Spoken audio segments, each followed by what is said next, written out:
श्री दुर्गाय नमः। श्री दुर्गा सप्तशती पाठ 13वां अध्याय। सुरत और वैश्य को देवी का वरदान। ध्यान।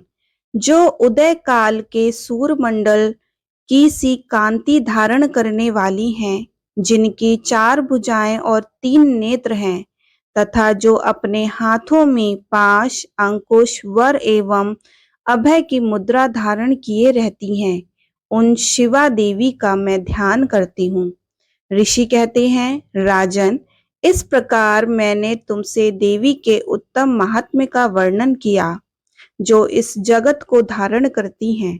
उन देवी का ऐसा ही प्रभाव है, वे ही विद्या उत्पन्न करती हैं। भगवान विष्णु की माया स्वरूपा उन भगवती के द्वारा ही तुम ये वैश्य तथा अनन्याय विवेकी जन मोहित होते हैं, मोहित हुए हैं तथा आगे भी मोहित होंगे। महाराज, तुम उन्हीं परमेश्वरी की शरण में जाओ। आराधना करने पर वे ही मनुष्यों को भोग, स्वर्ग तथा मोक्ष प्रदान करती हैं। मार्कंडेय जी कहते हैं, क्रौष्टुक जी मेधा मुनि के ये वचन सुनकर राजा सुरथ ने उत्तम व्रत का पालन करने वाले उन महाभाग महर्षियों को प्रणाम किया। वे अत्यंत ममता और राज्य उपहरण से बहुत खिन्न हो चुके थे। महामुनि इसीलिए विरक्त होकर वे राजा तथा वैश्य तत्काल तपस्या को चले गए और वे जगदम्बा के दर्शन के लिए नदी के तट पर रहकर तपस्या करने लगे।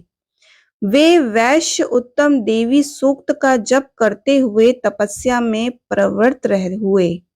वे दोनों नदी के तट पर देवी की मिट्टी की मूर्ति बनाकर पुष्प, धूप और हवन आदि के द्वारा उनकी आराधना करने लगे।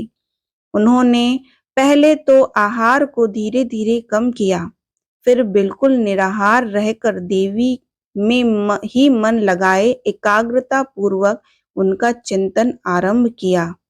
वे दोनों अपने शरीर के रक्त से प्रोक्षित बलि देते हुए लगातार 3 वर्ष तक संयम पूर्वक आराधना करते रहे। इस पर प्रसन्न होकर जगत को धारण करने वाली चंडिका देवी ने प्रत्यक्ष दर्शन देकर कहा। देवी बोली, राजन तथा अपने कुल को आनंदित करने वाले वैश्य, तुम लोग जिस वस्तु की अभिलाषा रखते हो वह मुझसे मांगो, मैं संतुष्ट हूँ, अतः तुम्हें वह सब कुछ दूंगी। मार्कंडेय जी कहते हैं, तब राजा ने दूसरे जन्म में नष्ट न होने वाले राज्य मांगा तथा इस जन्म में भी शत्रुओं की सेना को बलपूर्वक नष्ट करके पुनः अपना राज्य प्राप्त कर लेने का वरदान मांगा। वैश्य का चित्त संसार की ओर से खिन्न एवं विरक्त हो चुका था और वे बड़े बुद्धिमान थे, अतः उस समय उन्होंने तो ममता और अहंता रूप आसक्ति का नाश करने वाला ज्ञान मांगा।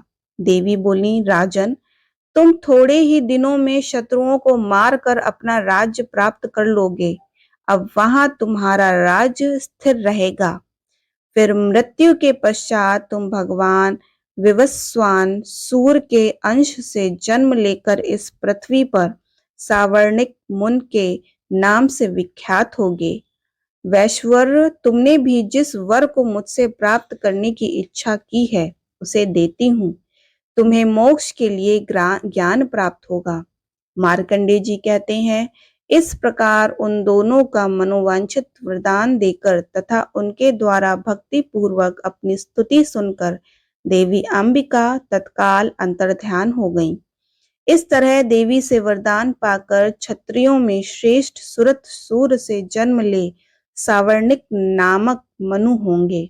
इस प्रकार श्री मार्कंडेय पुराण में सावर्णिक मनवंतर की कथा के अंतर्गत देवी महात्म्य में सुरत और वैश्य को वरदान नामक 13वां अध्याय पूरा हुआ।